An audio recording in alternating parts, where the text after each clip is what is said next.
Nah saudara, eh, saya percaya saudara tahu kalau Tuhan itu bukan hanya Tuhan yang penuh kasih, tapi juga Dia Allah yang adil. Katakan amin. Tuhan itu Allah yang adil. Keadilan Allah itu dibuktikan dari istilah yang sering kita dengar, yaitu tabur tuai. Nah, jadi tabur tuai itu adalah tanda kalau Allah itu adalah adil. Apa yang kita tabur itu yang kita tuai. Baik kita tabur hari ini, baik yang kita tuai di hari depan. Karena Allah kita itu adil. Apa yang ditabur itu saudara? Yang ditabur itu disebut benih. Iya kan? Mana ada yang ditabur namanya emas? Enggak. Tabur namanya, yang ditabur pasti benih. Nah, kalau benih yang kita hasilkan baik, maka yang kita tuai adalah baik. Jadi benihnya gimana nih? Baik nggak benihnya? Sekarang benih itu apa? Benih itu adalah tindakan. Apa yang kita tabur? Benih apa yang kita tabur? Baik nggak kualitasnya? Karena itu nanti yang akan kita tuai. Tapi saya selalu menyadari karena kita penuh dengan keterbatasan dan nature kita adalah dosa, kita keturunan Adam dan Hawa, kita sering melupakan istilah tabur tuai. Nggak ada itu. Hari ini. Seperti firman Tuhan yang dikatakan dalam Galatia, jangan sesat. Nah, jadi orang yang lupa akan tabur tuai disebut apa? Sesat. Jangan sesat. Allah tidak membiarkan dirinya dipermainkan. Karena apa yang ditabur orang, itu juga yang akan dituainya. Jangan sesat. Paulus katakan jangan sesat. Allah itu adil. Dia nggak bakalan membiarkan dirinya dipermainkan. Nah, oleh karena itu saudara, beruntunglah kalau saudara punya Allah yang adil. Amin. Yang saudara tabur hari ini kalau baik, Dia pasti kasih yang baik di hari yang depan. Amin saudara. Ya. Judul firman Tuhan hari ini yaitu benih kehancuran. Ya, entah kenapa ini enggak nampak N-nya ya. Benih kehancuran. Kita buka Alkitab kita dalam 1 Raja-Raja pasalnya yang ke-12 ayatnya yang pertama sampai ayatnya yang ke-16. Tapi kita hanya membaca ayat yang ke-16 saja saudara. Saya sudah buat di depan. Kalau mau baca Alkitabnya masing-masing boleh baca. 2, 3 ya. Setelah, mana suaranya? Ayo. Sama-sama ya. 2, 3 ya. Israel melihat bahwa raja tidak mendengarkan mereka. Rakyat menjawab raja, bagian apa yang kita peroleh dari Daud? Kita tidak memperoleh warisan dari anak Isai itu. Ke kemahmu, hai orang Israel. Sekarang uruslah rumahmu sendiri, hai Daud. Lalu pergilah orang Israel ke kemahnya. Apa yang diceritakan dalam pasal 12 ini itu tentang detik-detik kehancuran. Tentang apa saudara? Detik-detik kehancuran atau terpecahnya kerajaan Israel menjadi dua. Kerajaan utara dan kerajaan selatan. Tadi mereka bersatu saudara. Tapi di dalam pasal 12 ini detik-detik mereka berpisah. Terpecah menjadi dua. Ya. Mereka terpisah, yang tadinya berteman sekarang berantem. Yang tadinya sahabatan sekarang musuh. Yang tadinya pacaran sekarang jadi musuh. Jadi ada perpecahan. Nah biasanya kalau perpisahan atau perpecahan pasti nggak sakit berpisah. Mana ini yang pernah pacaran ini? Biasa aja. Berarti saudara ini ya pemain ya. Pas pisah biasa aja. Berarti pas mau bangun hubungannya pun main-main. Tapi manusia yang ideal kalau berpisah pasti sakit. Entah pun itu nggak pacaran. Berpisah dari bapak mamanya yang kerja sehari saja sakit, ada rasa rindu. Perpisahan itu sakit saudara ya. Jadi kalau saudara dengar atau kita baca teks firman Tuhan, bangsa Israel terpecah. Itu sakit rasanya. Yang tadinya satu, jadi terpecah, terpisah. Ya. Ini akibat konsekuensi yang mereka terima. Karena Salomo pada pasal 11 itu tidak hidup dalam ketetapan Tuhan. Tidak hidup dalam firman Tuhan. Diikuti oleh Rehabeam anaknya dalam pasal 12 ini. Di tangan Rehabeamlah kerajaan Israel terpecah jadi dua. Di tangan siapa saudara? Rehabeam. Terpecahlah kerajaan Israel jadi dua. Dari kisah ini kita akan belajar untuk tidak menanamkan benih yang akan menghancurkan hidup kita sendiri di hari yang akan datang. Saudara perhatikan ayatnya yang ke-6 sampai ayatnya yang ke-7. Ini yang baca laki-laki. Ayatnya yang ke-6 sampai ayatnya yang ke-7. 2, 3, ya. Tidak lama setelah Rehabeam diangkat jadi raja, dalam ayat 1 dia diangkat jadi raja karena Salomo meninggal dunia, ya. Masalah datang. Baru saja diangkat jadi raja, masalah datang. Masalahnya itu apa? Masalahnya rakyat Israel minta permohonan, raja, tolong dulu, ringankan dulu beban kami. Apa yang dibuat oleh bapakmu Salomo terlalu berat untuk kami lakukan. Tolong dulu, ringankan beban kami. Itu masalahnya. Mereka meminta agar raja meringankan pekerjaan mereka. Yang meminta ini ya saudara adalah suku-suku yang ada di utara. Yang 10 tadi. Jadi 10 suku meminta kepada Rehabeam, tolong dulu, kurangi dulu beban pekerjaan kami. Kurangi beban pekerjaan kami. Lalu dia jawab, oke, nanti ku jawab pada hari ketiga. Pada hari keberapa dijawab? Pada hari ketiga. Dia bilang, oke, kalian pulang dulu. Nanti hari ketiga ku jawab ya. Hari ketiga kalian datang lagi. Nah, di ayat yang baru kita baca saudara, Rehabeam meminta nasihat kepada siapa? Tua-tua. Rehabeam meminta nasihat kepada tua-tua, orang yang lebih tua darinya. Dia minta nasihat. Ini baik ya. Kita sebagai yang muda harus mengutamakan nasihat yang lebih tua dari kita, bukan yang sebaya. Apalagi yang di bawah. Masa saudara tanya sama anak sekolah minggu? Jawaban tua-tua yang diminta Rehabeam ini tampaknya baik saudara. Sekilas baik. Tapi kalau kita perhatikan lebih detail. Apa yang dikatakan tua-tua itu penuh dengan muslihat. Ya. Kata-katanya baik. Tapi ada sesuatu di baliknya. Ada motifnya. Ya, ada motifnya. Tua-tua Israel kehilangan yang namanya ketulusan. Apa yang hilang saudara? Ketulusan.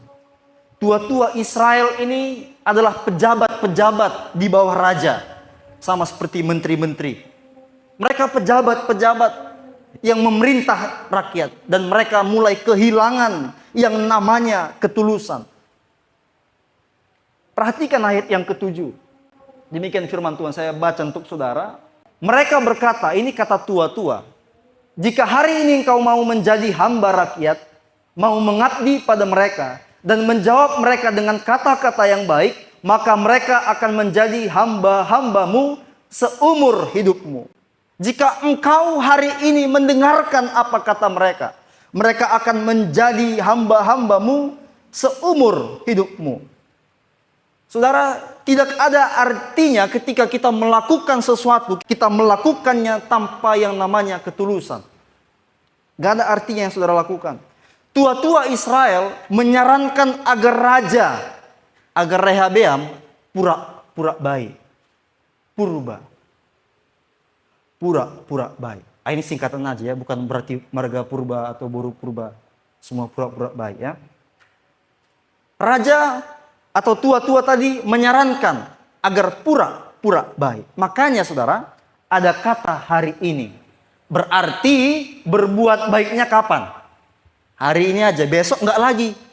Makanya ada kata, jika hari ini Engkau mau menjadi hamba rakyat. Hari ini jadi hamba. Besok gak usah kau jadi hamba. Itu nasihatnya. Hari ini mereka minta ini kan. Oke, turuti aja. Sampaikan kata-kata yang baik. Besok lupakan. Ini pura-pura baik, saudara. Nah, kita kan sering seperti ini. Pura-pura baik, pura-pura dengar, pura-pura patuh, pura-pura senang, pura-pura peduli. Padahal aslinya kita jengkel, tertekan, berat hati melakukannya. Padahal, saudara, ada nilai tertentu ketika kita melakukan apa yang baik tadi. Ada nilai tertentu yang Tuhan berikan ketika kita mendengar.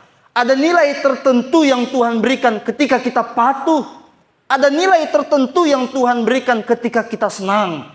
Ada nilai tertentu yang Tuhan berikan ketika kita peduli sama orang. Tapi karena pura-pura, gak ada nilai yang Tuhan kasih sama kita.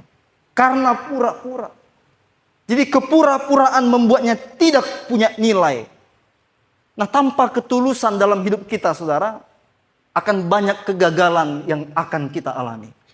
Tanpa ketulusan. Rumah tangga biasanya hancur karena apa? Nggak ada ketulusan. Tanpa ketulusan, hubungan apapun yang kita bangun itu akan hancur. Pertemanan yang kita bangun bisa hancur.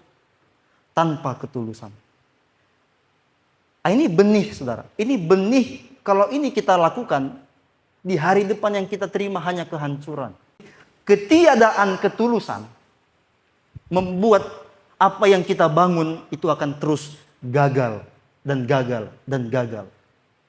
Hanya menunggu waktu. Nah, dari mana datangnya ketulusan? Ketaatan. Ya. Ketulusan datang dari ketaatan. Sama siapa taatnya? Sama Tuhan. Oleh karena itu, dalam berbagai tindakan saudara, sertakanlah ketulusan. Kalau saudara beribadah, beribadahlah dengan ketulusan. Bukan karena orang lain, bukan karena setor muka. Beribadahlah dengan ketulusan. Gak ada nilainya ketika saudara datang beribadah tanpa ketulusan. Kalau seandainya kita datang dengan ketulusan, itu bernilai. Sehingga nilai itu yang akan kita terima di hari depan. Nilai itu yang kita terima. Yang datang dari Tuhan. Nah, itu benih kehancuran yang pertama, saudara. Yang kedua, perempuan yang membacanya, ayatnya yang ke-8, lalu lompat ke ayatnya yang ke-10. Ini benih yang kedua. Saya lupa ganti kata-katanya di atas ini. Ya, perempuan bisa baca, 2, 3, ya. Ketika Rehabeam mendatangi tua-tua, dia dengar nasihat. Tua-tua, apa nasihatmu untuk masalah yang aku hadapi sekarang ini? Tadi tua-tua bilang apa? Pura-pura baik. Ya, hari ini kau baik, besok gak usah baik lagi. Balik lagi ke setelan pabrik, katanya gitu. Bagi Rehabeam ini gak masuk akal. Karena kata-kata selanjutnya, kata tua-tua itu, kamu harus jadi hamba. Rehabeam gak mau jadi hamba sehari pun. Pemimpin-pemimpin itu adalah apa? Wakil rakyat, ya. Jadi pemimpin kita sekarang itu semua wakil rakyat. Kita ketuanya sebenarnya. Mereka anggota kita. Mereka wakil kita. Tapi pada kenyataannya siapa yang ketua? Ya ketua-ketua itu ya. Kita tetap jadi wakil, kan gitu. Nah, dulu saudara, raja itu harus jadi hamba. Daud itu jadi hamba, Salomo itu jadi hamba. Tapi pas Rehabeam dengar, iya, aku kan raja. Kok aku pula yang jadi hamba? Gak mau aku sehari pun gak mau aku jadi hamba. Aku kan raja, kok jadi aku yang dengar kata-kata rakyat? Gak mau aku. Walaupun sehari gak mau aku dengar. Apa kata-kata mereka? Mereka harus dengar kata-kataku. Aku kan raja. Karena gak masuk akal samanya, dia tanyalah sama teman-teman sebayanya. Teman-teman yang sama umurnya sama Rehabeam, sama dirinya sendiri. Dia tanya. Nah, jawabannya di ayat ke-10 tadi. Beginilah harus kau katakan kepada rakyat yang telah berkata kepadamu. Dan seterusnya. Itu jawaban orang-orang yang sebaya dengan Rehabeam. Orang nggak masuk akal jawaban para tua-tua. Nah, akhirnya saudara, dari kedua nasihat tadi, pertama nasihat dari siapa? Tua-tua. Yang kedua nasihat dari siapa? Teman sebaya. Yang dipilih oleh Rehabeam untuk dijawabnya kepada rakyat 3 hari kemudian adalah teman sebayanya. Ya, teman sebayanya dia pilih. Lalu dia ngomong persis dengan kata-kata ini. Ayahku telah memberatkan kamu, aku akan memberatkan kamu lebih lagi. Kelingkingku lebih besar daripada pinggang ayahku. Siapa tadi ayahnya Rehabeam? Waduh, siapa ayahnya Rehabeam? Salomo. Siapa Salomo? Firman Tuhan katakan apa tentang Salomo? Dia orang paling berhikmat yang pernah hidup. Gak ada lagi orang kayak Salomo di dunia ini. Tapi Rehabeam pandai-pandaian bilang, kelingkingku lebih besar dari pinggang ayahku. Dia ngomong bapaknya, gak tahu dia siapa bapaknya. Bapaknya ketua dari para ketua-ketua yang sekarang itu. Paling pintar. Sahabat sekarang yang paling pintar itu di bawah Salomo. Dia paling pintar. Tapi dia bilang, kelingkingku lebih besar daripada pinggang ayahku. Ini kan apa namanya? Pandai-pandaian. Nah, benih yang kedua itu saudara, kesombongan. Jadi Rehabeam ini sombongnya bukan main. Dia merasa lebih pintar daripada bapaknya. Padahal Tuhan katakan, gak ada yang lebih pintar dari bapakmu di dunia ini. Gak ada yang lebih pintar. Tapi Rehabeam mengatakan, aku lebih hebat. Ya. Ini kesombongan, saudara. Kesombongan. Dia katakan kepada rakyat, akhirnya terpecahlah kerajaan ini. Hanya karena apa? Kata-kata Rehabeam tadi. Dia bukannya meringankan beban rakyat, justru memperberatnya. Bukannya mempermudah pekerjaan rakyat, justru memperberatnya. Karena dia yakin dia lebih hebat dari Salomo. Nah saudara, kita ini nggak selalu lebih hebat daripada orang yang lebih tua dari kita. Amin saudara. Kita nggak selalu lebih hebat daripada orang yang lebih tua dari kita. Siapa yang lebih tua itu? Orang tua kita. Siapa yang lebih tua itu? Kakak dan abang kita. Maupun itu secara jasmani maupun abang dan kakak secara rohani. Siapapun kalau dia lebih tua, belum tentu kita lebih hebat, belum tentu kita lebih pintar dari mereka. Tapi balik lagi, gak semua kata-kata orang yang lebih tua itu dapat kita ikuti. Karena belum tentu benar. Tapi ingat lagi, belum tentu kita lebih hebat dari mereka. Kalau saudara ada dalam posisi orang tuamu hari ini, sanggupkah kita? Atau mungkin kita udah mati duluan? Udah pingsan duluan. Bangun pagi bukannya kerja, udah pingsan, gak sanggup.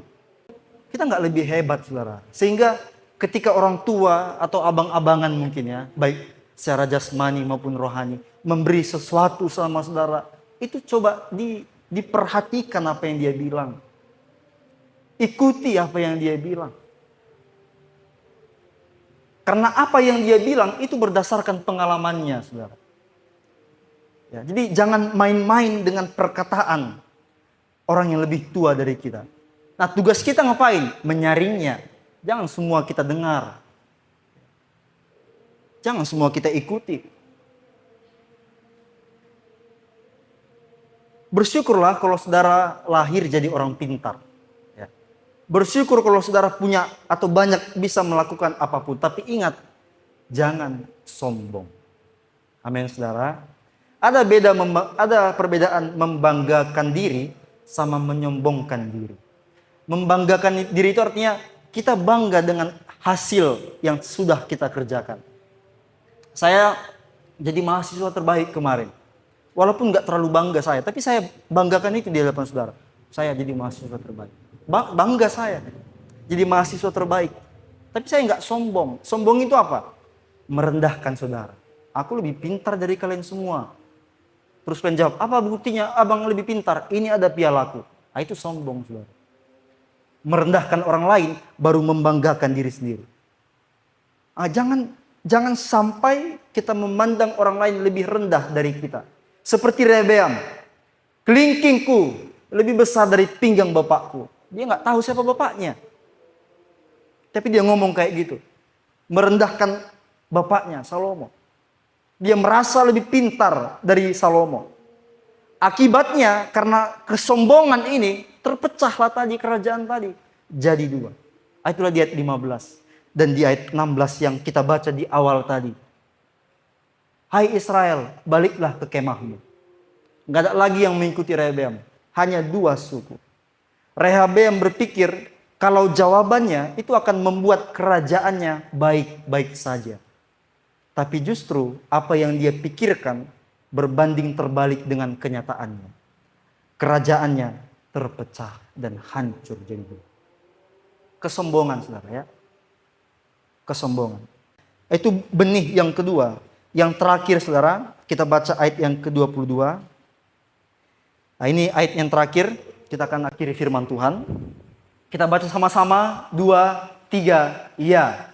Tetapi datanglah firman Allah kepada Semaya, abdi Allah, demikian. Ayat 22 ini sampai ayatnya yang ke-24, Tuhan mengutus nabi.